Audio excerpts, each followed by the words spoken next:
Welcome to another exciting and informative episode of the Entreprenudist Podcast, the place to hear real entrepreneurs and business owners bear it all. I am your host, retirement planner and life strategist, Randolph Love III. And if you have not heard, the third's the word. We have another great entrepreneur on the podcast today. But before we bring him up, I want to remind you that this episode is brought to you by Shield Wolf Strongholds, a wealth growth and protection company. When it comes to estate planning, when it comes to life insurance, when it comes to employee benefits, when it comes to retirement planning, if your plan ain't Shield Wolf, your plan ain't strong. If you are a business owner that wants you and your employees to retire higher than you would have prior, make sure you visit shieldwolfstrong.com or call or text +1 904 822 4262. Now to our guests.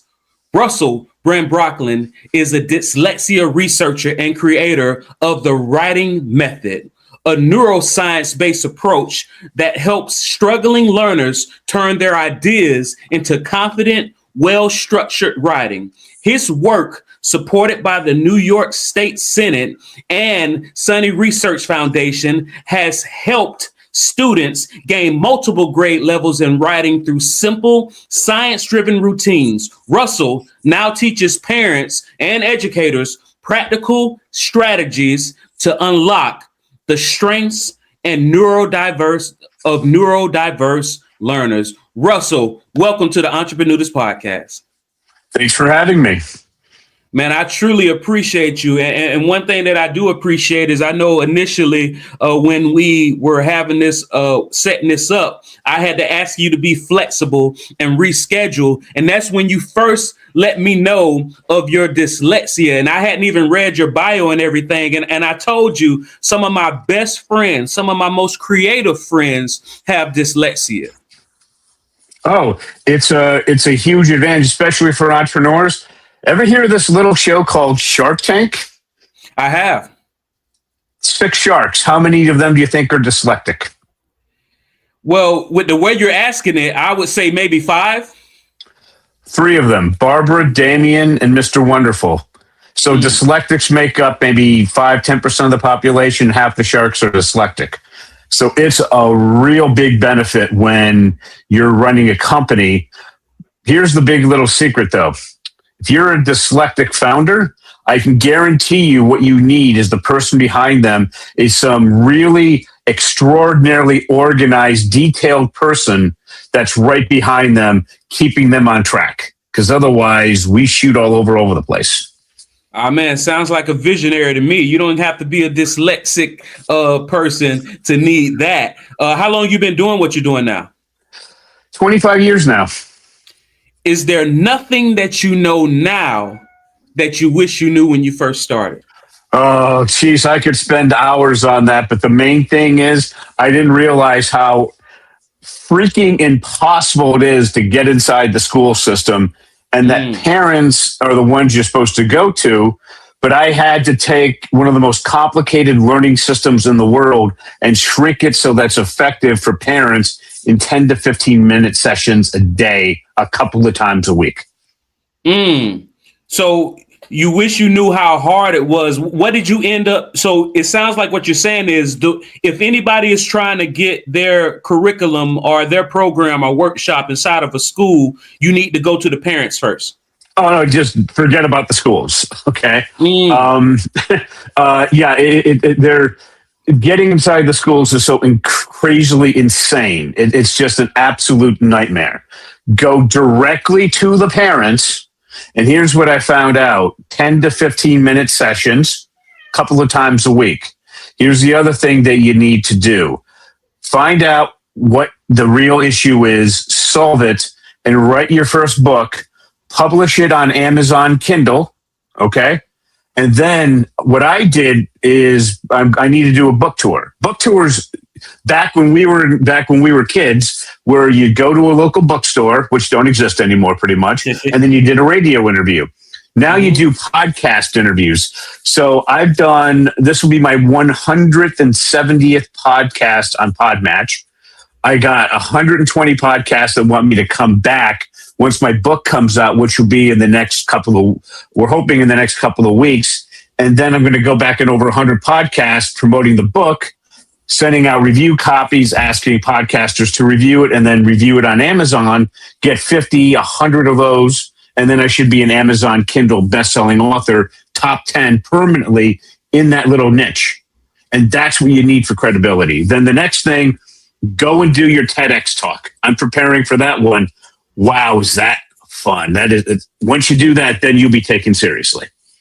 Oh yeah, you're a wealth of knowledge. A lot of times when people see the word author, they think it's synonymous with writer. And a lot of times author and writer are synonymous. But one thing that you shared with me before we got started was when you were in school, you were able to give oral dictations without having to do all that writing. Right. But now everything has changed. You now have to do all that writing. I personally use a lot of AI now where I direct it. I don't carry on with the AI slop that a lot of things are produced. Just before we got on, I have a client who's looking to become a college football recruiter out of college. So I looked at where he wanted to go. I use Opus 4.5. I just working with it and finding out what I needed. I just had to create 6 reports totaling about 22,000 words, just so I can understand the general industry before I go to the next step. And I did that within a couple of hours. Oh yeah, and that's actually what I meant. You can utilize the benefits of AI. You can even hire people who are that's their genius of listening to somebody talk and converting it into structured words. So I know there are people out there that have a lot to share, a lot of knowledge to give, but they, for whatever reason, can't seem to bring themselves to sit down and write page by page. I think it's good for people to know that you can be an author, which is short for authority, without having to write it all by yourself. Oh, yeah. So here's just so people know what I initially did so they can understand what it takes to get going with this. My first project was funded by the New York State Senate. And that took years to get them to fund that because they don't fund this type of research. And what I did is I took a bunch of highly motivated, highly intelligent high school juniors and seniors with middle school writing skills, 1 class period a day for a school year inside a public school, and they jumped to the average range of entering graduate school students. We use the graduate records exam analytical writing assessments. They all went to college. They all graduated. They had GPAs of 2.5 to 3.6, cost less than 1% of the best private sector solution, and it was 2 to 3 times more successful. Now, after I did that, I was then told I had to go and figure out something for typical students. And then I also had to bring up their writing to a drastically higher level. There's a book called The Craft of Research from the University of Chicago, which was designed for PhD students doing their doctoral dissertations. And I had to drop that down to grade school and make it work for parents in 10 to 15 minute segments. So it was essentially just almost an impossible task. And it took me over a couple of decades to get there. Now, one of the key things is, as we're trying to get this out there, as I said, you got to go and get your book out. So what I did with the book is I did 3 things. Number 1, I went to Fiverr and I went for a Fiverr Choice Ghostwriter. That's their best one. And they rotate amongst a few. So what I did is, instead of doing the standard starter pack of answering questions, I just wrote the book with AI. At the time, it was O3 Pro. So when ChatGPT came out with its $200 Pro plan in December of 2024, I bought it that day. I just dumped it last month in December of 2025 because 5.2 thinking is good enough for what I need. And I moved everything over to Anthropic's Claude Opus 4.5, which is a far better writer. So I got it back and it looked nothing like I gave her. So all AI can really do now is it can really help you go ahead and get something that's a really good first draft. Then I sent it to a second ghostwriter, because I needed somebody that was more intelligent, because it's very complicated, some parts of what I do. And she rewrote it beautifully. And then I got a co-author. Her name is Evelyn Whitebay. She was on the New York State Dyslexia Task Force as one of the 3 or 4 teachers, and she's a brilliant teacher. Then I turned the project entirely over to her. And here's the key point, because she is such an absolute authority figure in what I do. We found out when we were at the public comments period that we were doing almost the exact same thing for decades. She is now asking the absolute top people in the field to write the foreword for the book. Wow. Right? Because she knows them personally and she's a co-author. So that's how I would go about doing that. But if you do bring on a co-author and they really know the stuff, just let too many cooks in the kitchen. Give them a good draft after going through the ghostwriters and let them finish that up. Now, once that comes out, now I'm doing a TEDx speech, and this could save your listeners a lot of money. So they just had something for Podmatch where they had a guy come, the big conference we had in Florida. Mm-hmm. He said he's done 4 TEDx speech, and I looked up his service, $4,000 to $10,000. But I went on to Opus 4.5, and I said I broke it into small pieces, and I said research the heck out of this because he's been everywhere. And it came back 90% of what he's selling is available online.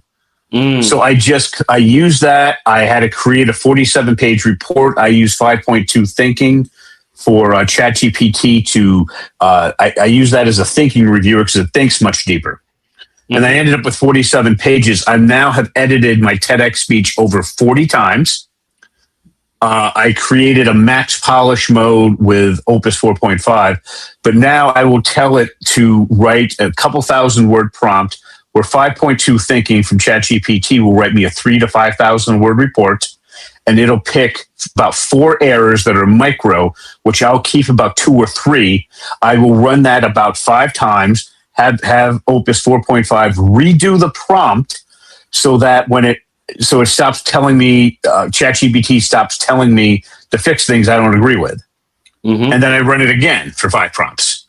And I'm going to keep doing that to probably over 100 rewrites because it's really, they say it's good enough now, but I want to be absolutely sure. And then I asked it to tell me how I'm supposed to start sending this out for TEDx talks. I'm going to go anywhere in the country. If I got to fly to Alaska to give a 12-minute talk, I will. I'm in New York State. So with that, once I'm accepted, I give the presentation. Now people take you seriously. And as I go on and go back through all the podcasts I've already been on, I should be at Amazon. This is a key thing. Amazon, Kindle, this little niche, best-selling author, you got to keep yourself in the top 10. Or you can't honestly say best-selling author. Between those two, then things will launch a lot easier for me. You really have a system. Yeah, and it's something I had to create from scratch, just figuring things out. Uh-huh. And speaking of creating and being creative, one thing that I also shared with you when I let you know that a lot of my best and most creative friends were dyslexic, one thing that I noticed that was common amongst them, which I know is not common amongst all, but they used to play and they played video games, but they used to have the controller upside down. And that's how they felt comfortable playing the game. How does dyslexia affect writing? Well, let's go to the science. This is the top book in the field, Overcoming Dyslexia by Sally Shaywitz. This is the 2nd edition. She's a medical doctor from Yale. Mm-hmm. That's dyslexia. See how the back part of your brain has this massive neural activity? Okay, yes. Now think of when you're in kindergarten through high school. Now look at the back part of the dyslexic brain. That's where that stuff works. You see how we got almost nothing going on? Mm-hmm. That's why we have so many problems. That part of school, we got nothing going on. So the secret is, you see the front part of the dyslexic brain is about 2.5 times overactive? Yes. So what we have to do is to take everything in the back part of the brain and move it forward to the front part of the brain. All right, that deals with... I'm about to say, that seems easier said than done. How do you do that? Oh, it's not that hard to do. It's based on word analysis followed by articulation for the front part. So here's the model. first thing we got to do is during the intervention period, we got to get these kids into something they're real interested in. This works for ADD, for attention deficit disorder and attention deficit hyperactivity disorder as well. Same solution. We focus on their speciality, their area of extreme interest and ability. So let's take one of your friends, change their name to protect their identity, and tell me what one of them that you know really well, what's his speciality? What's his area of extreme interest and ability? Yeah, your signal went out when you asked that question. Can you ask it one more time? Okay, I'm sorry.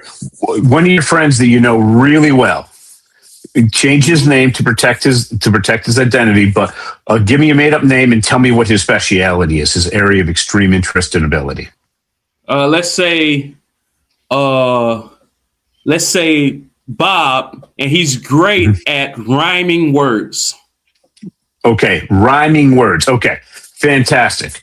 So first thing we're going to do, if we're going to teach Bob to bring his academics up to grade level, and I do this all the time with adults.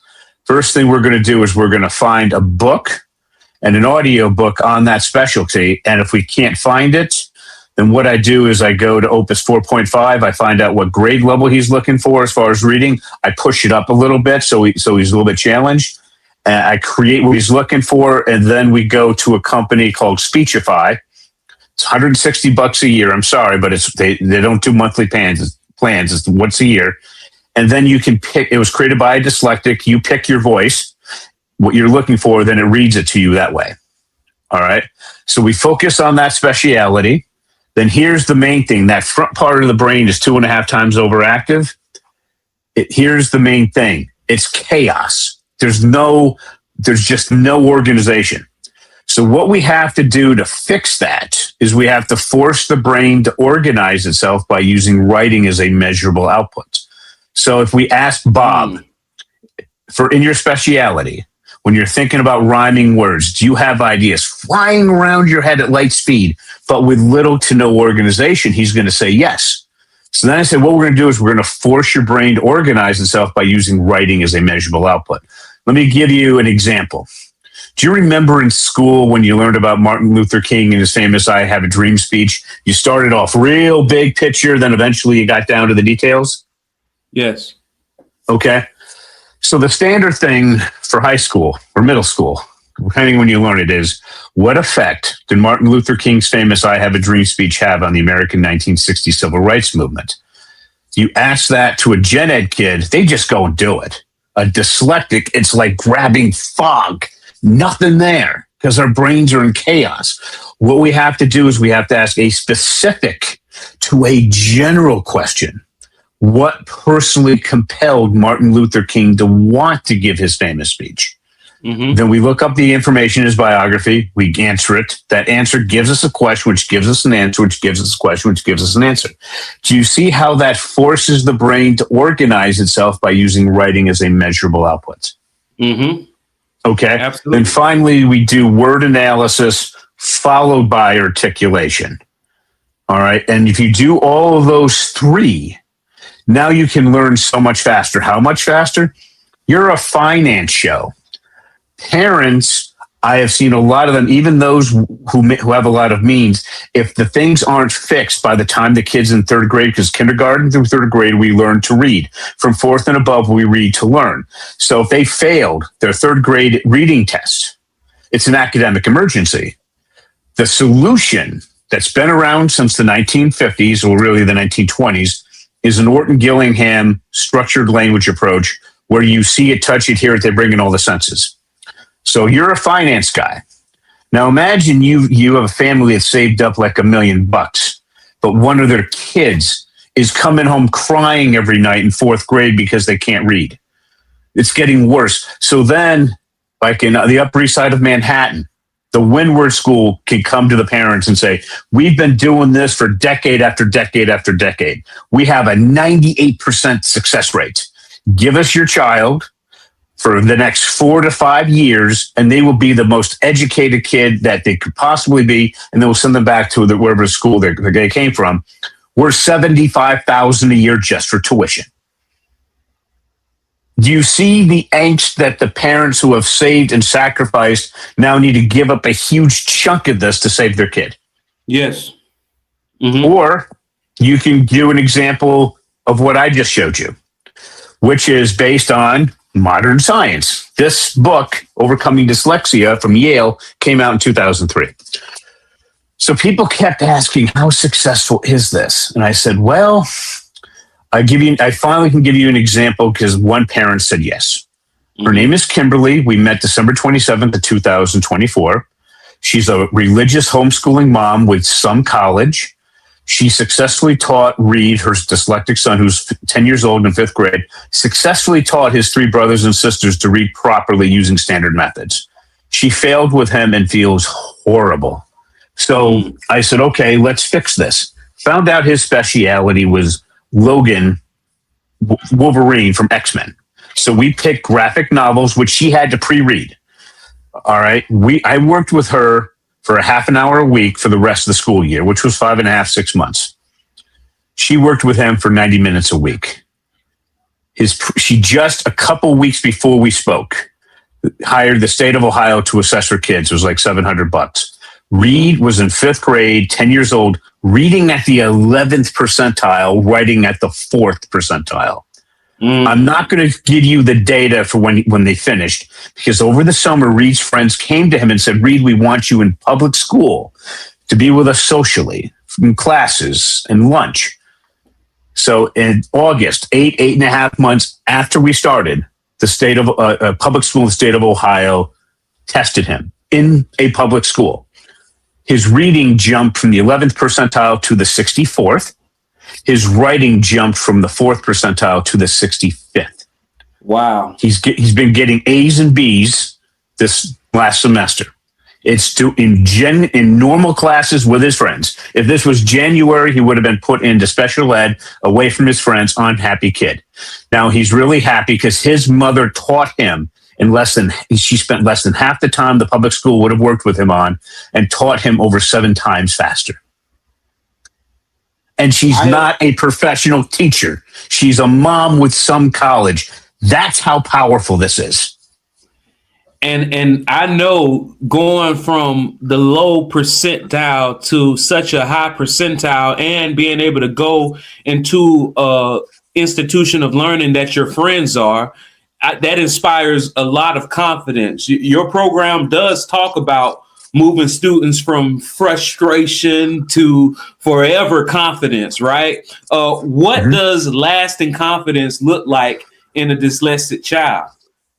Well, it means that they become the very best at what they do.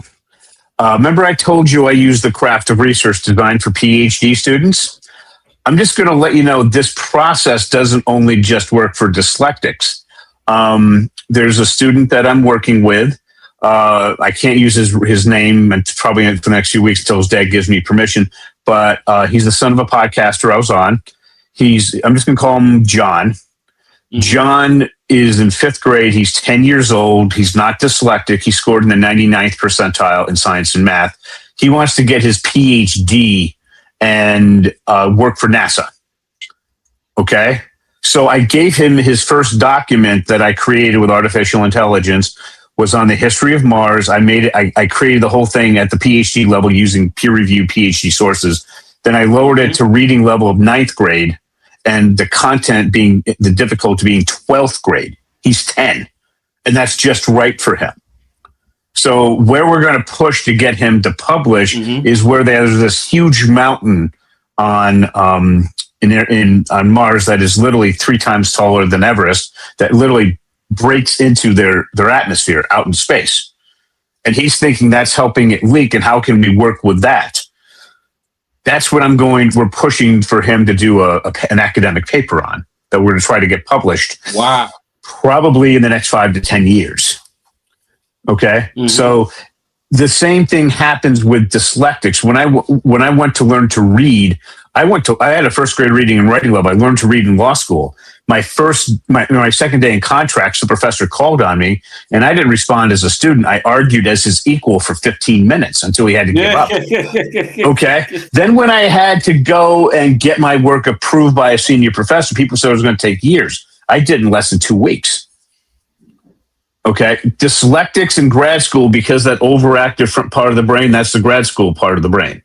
We walk in day one and we own the place because it's in our narrow area, our speciality. So your friend who likes to rhyme words, imagine he goes into a graduate English, some master's or PhD level where he's doing his dissertation on rhyming words. He's going to dominate the living heck out of this off typical students, who, by the way, were probably valedictorian and had their 4.0s from Harvard.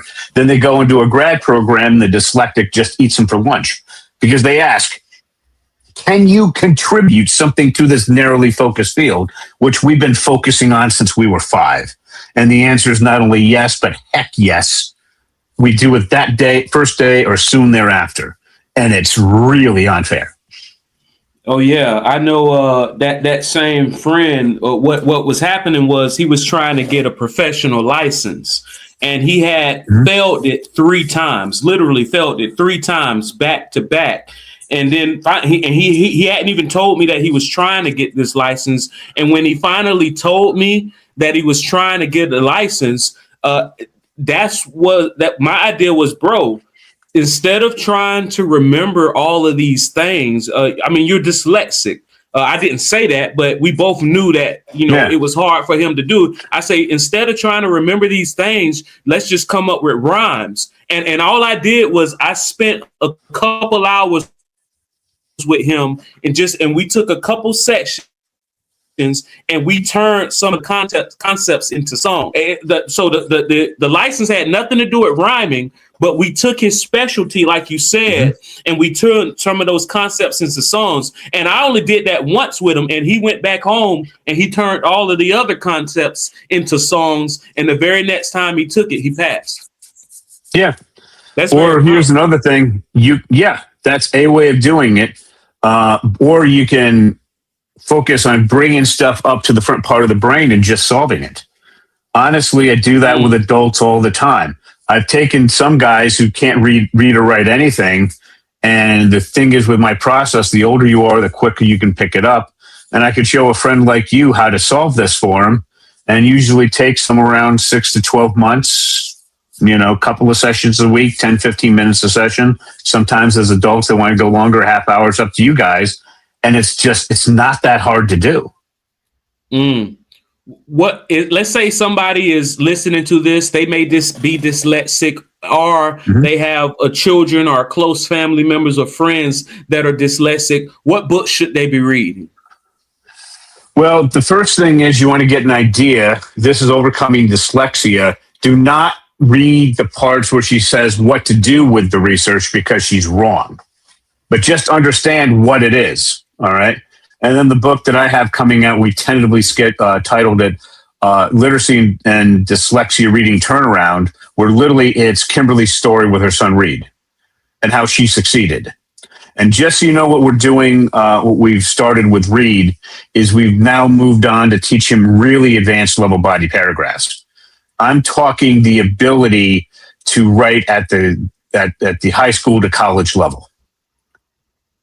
Wow. When I get them to do the base one, the next thing we do is we skip middle school. We will go right to advanced high school, college level.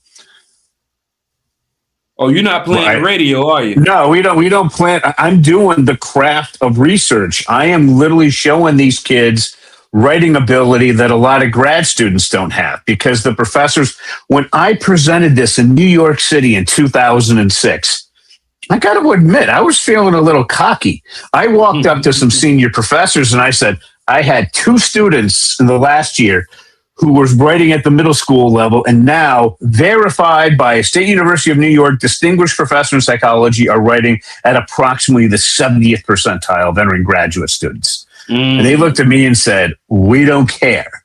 We want the craft of research. And I was like, they honestly expect these kids to go into college. knowing that material. All right. And a lot of grad students don't know it. So literally, I start teaching them that concept at 9. It seems like you're doing some very effective and impactful work. What is your definition of success? My definition of success is when the kids near the ending of high school, and if they want to go to a top college and eventually go on to a grad program or go becoming a plumber or an electrician, and that means a 2-year community college degree, that means whatever they want to do, they can go and do and not just let dyslexia get in their way. Whatever they want to do, they can go and do it without letting dyslexia get in the way. And that's very, very, very profound what you just said, because I can line up 100 quote unquote successful people, and I can ask them to define success, and they will all have a different answer. But failure is man's inability to do what they want to do when they want to do it. And it sounds like you're helping a lot of these dyslexic kids prevent failure. Is there not a question that I did not ask you that I should have? No, you did. You nailed it all the way through. The key thing is, just for people to remember about dyslexics, is during the intervention period, you got to focus on their speciality, specific to the general word analysis followed by articulation. You do that, you will fly through it. If you don't, good luck, unless you want to write that $75,000 a year check, and that's just for tuition.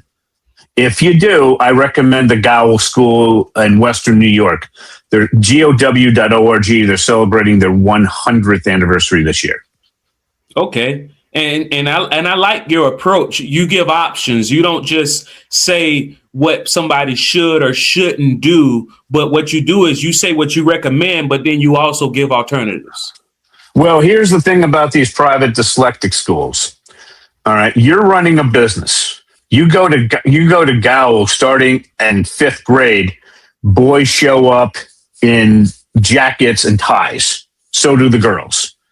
All right. They give them chores. Remember, they've been doing this 100 years. All right. When they're done, if they belong at Harvard, they go to a top college and they're ready for it.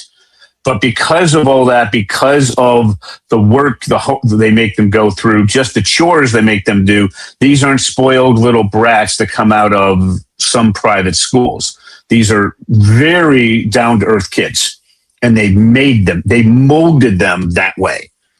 So not only are they top of the line as dyslexics, they're educated as much as any private school on the planet, but they've been also brought up the correct way. And it's a boarding school. It's south of Buffalo in the middle of Nowheresville. All right. But they do a tremendous job. And I think their overall cost is about $80,000 a year, including living expenses. If you get the scholarship, it's down to about $60,000. So they're getting to them when they're young. They say, as the twig bends, so grows the tree, and it's better to mold clay than it is to chisel stone. One more time, yeah. Russell, let everybody know who you are, what do you do, and how they can get in touch. Well, my name's Russell VanBrocklen. I'm a New York State Senate dyslexic funded researcher. Best thing to do to contact me is just go to dyslexiaclasses.com. It's with an S, plural, dyslexiaclasses.com. There's a link there that says download free guide. Click on that, answer 3 questions, get your free guide about how to overcome dyslexia, and set up a time, a half an hour to speak with me. Cost you nothing. And we get to go over, find out your kid's speciality, get them to buy in, and then we can help you get started.